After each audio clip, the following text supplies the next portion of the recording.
5 seconds.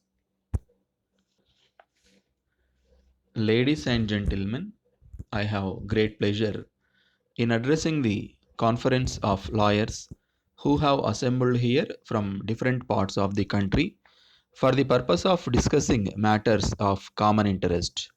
At the outset, I may tell you that when my good friend and the secretary of your association met me and requested that I should take part in this conference and speak to you, I readily accepted the invitation because I thought it would give me an opportunity to meet my colleagues and also the young men and women in the profession. The chairman of the reception committee, in his welcome address, spoke about my knowledge, experience, and the services rendered by me to the profession as well as to the people in various capacities. I thank him sincerely for the very kind words he spoke about me. During the last more than 40 years, I had traveled throughout the country, both profession work and also to participate in a number of functions, and I had occasion to move with persons belonging to different walks of life. I know the conditions of our people before independence and also the steady progress that has been made afterwards on account of the performance of the successive governments, both at the center and in the states. On this occasion, I remember with gratitude the great sacrifices made by our leaders for the liberation of our country from foreign domination and pay my humble respects to those great men and women because I feel that the tremendous developments that had taken place in our country would not have been possible but for their sacrifices. In this connection, I would like to tell you with a sense of pride that persons belonging to our profession took a leading part in the freedom movement. And it will not be an exaggeration if I say that they were in large numbers when compared to those in other walks of life. That was because in those days lawyers were in the forefront of the freedom struggle and took upon themselves the responsibility of shaping the public opinion against the foreign rule and by uniting the people, irrespective of caste, creed, language, or religion, for a common purpose. They addressed large gatherings of men and women in several parts of the country and impressed on them that Swaraj was their birthright. We know that on account of their activities of this nature, they had to undergo a lot of sufferings under the British rule. The reason for mentioning all these things here is that we, who are privileged to belong to the same profession, can really feel proud about them and at the same time dedicate ourselves to play our part at the present moment in such a way as to inspire the future generation.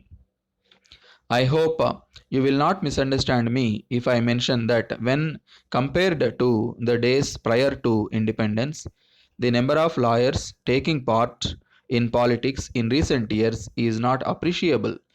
I am drawing your attention to this aspect in order that you may think about it in all seriousness. It is my wish that in the years to come, lawyers should take an active part in politics in large numbers. The reason is this: if you take some more interest in politics and public activities, you will be in a better position to understand and appreciate the difficulties and problems of the people, and you can help to solve them either through the courts of law or by taking up the matter with the appropriate authorities.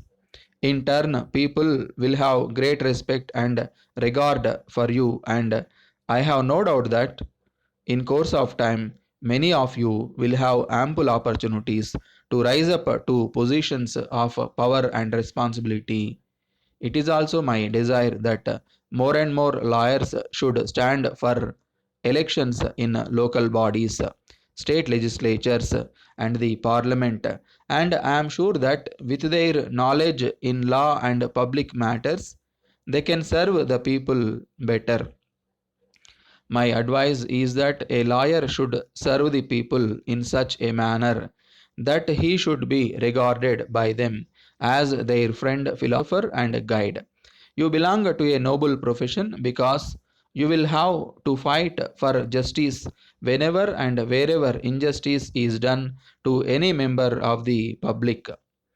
In a democratic setup like ours, you have an important part to play, and I would appeal to you to realize the sacred task handed over to you from generation to generation and always fight for justice without taking into consideration the social and economic status of the persons who approach you for professional help. No doubt, is it your primary duty to argue the case of your client with a view to win the case, but at the same time, you should always keep in mind the spirit of law and natural justice. Lawyers had contributed their best at the time of framing of the constitution of the country. They had their role to play in the enactment of various acts in the state legislatures and in the parliament. Again, they appear in the courts of law on behalf of their clients and fight for justice whenever any legislation is interpreted by the executive against the legitimate rights of the people. I would advise the young lawyers to update their knowledge to safeguard the interests of clients.